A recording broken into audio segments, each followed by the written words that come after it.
নমস্কাৰ,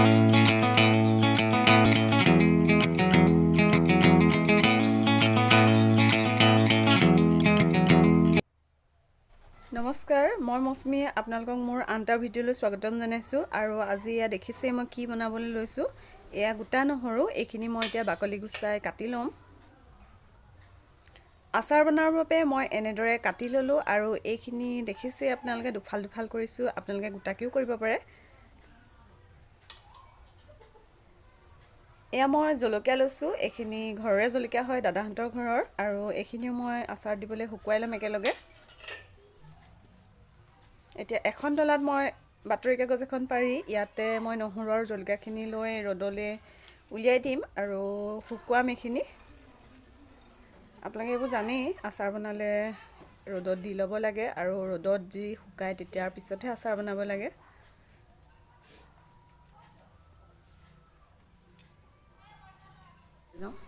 আৰু মই এইখিনি এতিয়া ৰ'দত দিমগৈ।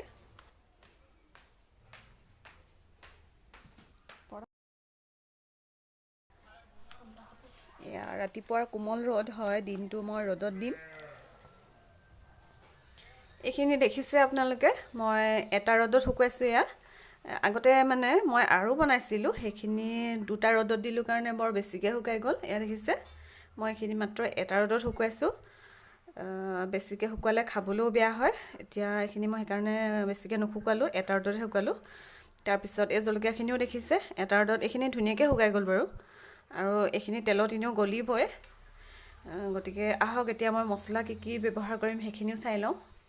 নহৰু আচাৰত দিবলৈ মই গোটা মছলাই ব্যৱহাৰ কৰিম আৰু তাৰ কাৰণে মই কেৰাহীখন গৰম কৰিম এতিয়া। আৰু ইয়াতে মই গোটা মছলাখিনি ভাজি ল'ম। ইয়াতে মই এতিয়া 1 চামুচ দি দিছোঁ জিৰা, 1 চামুচ দি দিছোঁ পাঁচফোৰণ আৰু 1 চামুচ দিছোঁ চফ। শুকান জলকীয়া মই এয়া 5টা দি দিছোঁ। এইখিনি মই এতিয়া ভাজি থাকিম।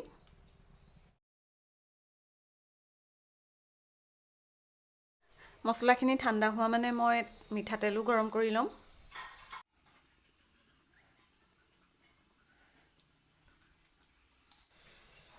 আনফালে মছলাখিনি মই ঠাণ্ডা কৰিছোঁ। এইখিনি খুন্দিব পাৰিম।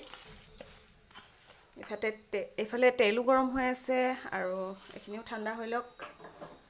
বাকী আপোনালোকক দেখাই আছোঁ আৰু। এয়া তেলৰ পৰা ধোঁৱা ওলাইছে, গৰম হৈছে, গতিকে মই এইখিনি অফ কৰি দিম আৰু। এতিয়া মই এইটোত মছলাখিনি পিহি লওঁ।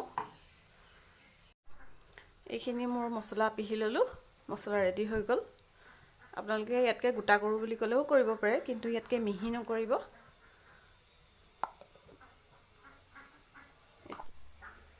এতিয়া মই এই তেলখিনি বেলেগ এটা পাত্ৰলৈ কাঢ়ি থৈ ল'ম। তাৰপিছত মছলা ইয়াত দিম। এইটো মই কৈছিলোঁ যে আপোনালোকক বনাইছিলোঁ বুলি নহৰু আচাৰ। এয়া 2 দিন হৈছে বনোৱা। এইটোতে মই এতিয়া এইখিনি তেলখিনি ইয়াত দি দিম, কাৰণ এইটো বেয়া নকৰিলোঁ আৰু যিহেতু নহৰু গুচাইছিলোঁৱে, মই ভাবিলোঁ একেটাতে বনাওঁ। আৰু ইয়াতে মই তেলখিনি এতিয়া কাঢ়ি ল'ম।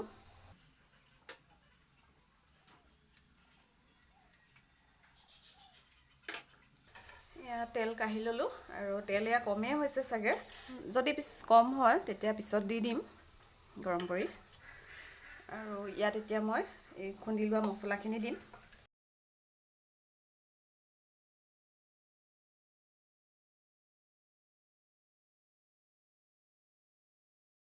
তাৰপিছত ইয়াত মই এচামুচ নিমখ দিছোঁ। এতিয়া মই এইখিনি ভালদৰে মিহলি কৰি ল'ম। এতিয়া মই ইয়াত নহৰুখিনি আৰু জলকীয়াখিনি দি দিম।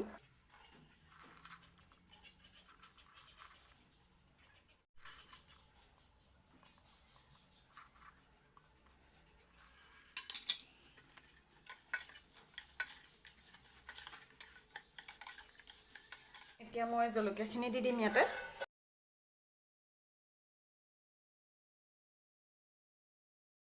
এতিয়া এইখিনিও ভালকৈ মিহলি কৰি দিম।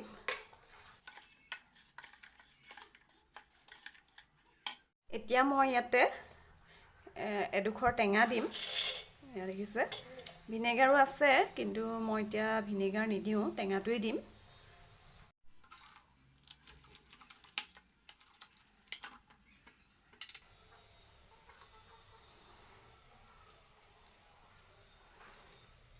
আৰু এই টেঙা দিলে গোন্ধটো খুব ধুনীয়া আহে, খাওঁ খাওঁ লাগি যায়। কিন্তু আচাৰ বনালে 2-3 দিন বা এসপ্তাহৰ পিছত খালে বেছি ভাল হয় খাবলৈ। আৰু প্ৰথম কেইটামান ৰ'দ দি লোৱাৰ পিছতহে খাব লাগে। মই টেঙা দি দিলোঁ। এতিয়া এইখিনি ভালদৰে লৰাই দিম। এইখিনি দেখিছেনে? আপোনালোকে ইয়াত ৰং আহিবলৈ ৰেড চিলি পাউডাৰ ব্যৱহাৰ কৰিব পাৰে, মই এতিয়ালৈকে কৰা নাই। এয়া দেখিছেনে? নহৰু আচাৰ ৰেডি হৈ গ'ল। এয়া দেখিছে, ইয়াত অলপ তেল দি দিব লাগিব বটলত ভৰাওঁতে। মই আৰু অলপমান তেল গৰম কৰি দি দিম, ইয়াত তেল কম হৈছে যিহেতু।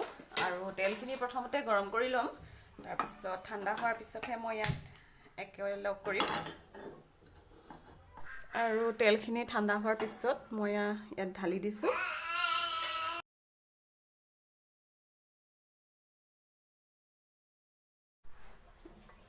এইখিনি মই এতিয়া লগালগ নভৰাওঁ, এইখিনি মই 2 ঘণ্টামান ৰ'দত দিম, তাৰপিছতহে মই বটলত ভৰাম।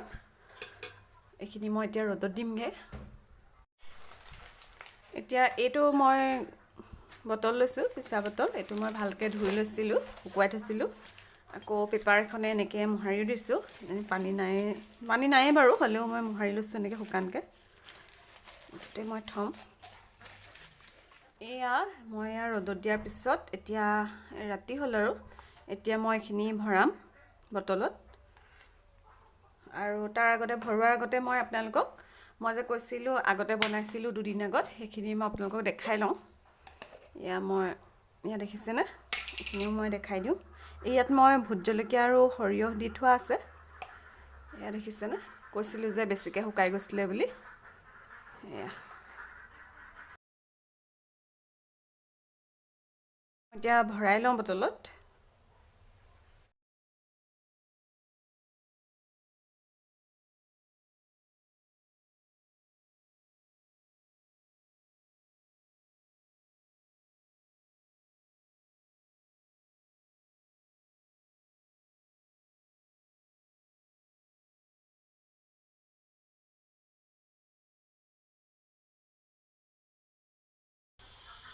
এইটো বটলত ইমানখিনিয়ে জুৰিলে।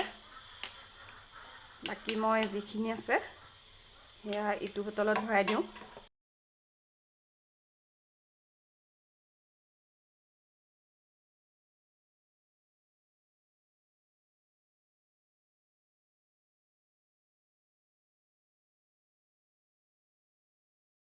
এয়া দেখিছে নহৰু আচাৰ, এইখিনি 2 দিন আগত ভৰোৱা এইখিনি, আৰু এয়া আজি ভৰোৱা। এইখিনি মই ক'লোৱে আৰু। আপোনালোকে ভিডিঅ'টি চাই কেনে পালে জনাবলৈ নাপাহৰিব। আৰু যদি এই আচাৰ খাই ভাল পোৱাসকলে খাবই। আৰু এই নহৰু আচাৰ বনাবলৈ বৰ বেছি টান নহয়, কিন্তু এই নহৰুখিনি গুচোৱাটো এটা বৰ টান কাম মানে, আৰু সেয়া কৰাসকলে বুজি পাব। গতিকে মোৰ নহৰু আচাৰ ৰেডি হৈ গ'ল, আৰু ভিডিঅ' বনাই আপোনালোকৰ আগতো শ্বেয়াৰ কৰিলোঁ। ভিডিঅ'টি কেনে পালে জনাব। যদি মোৰ চেনেলটো এতিয়ালৈকে ছাবস্ক্ৰাইব কৰা নাই, ছাবস্ক্ৰাইব কৰি দিব। তেনেহ'লে আজিলৈ আহিছোঁ, বাই বাই।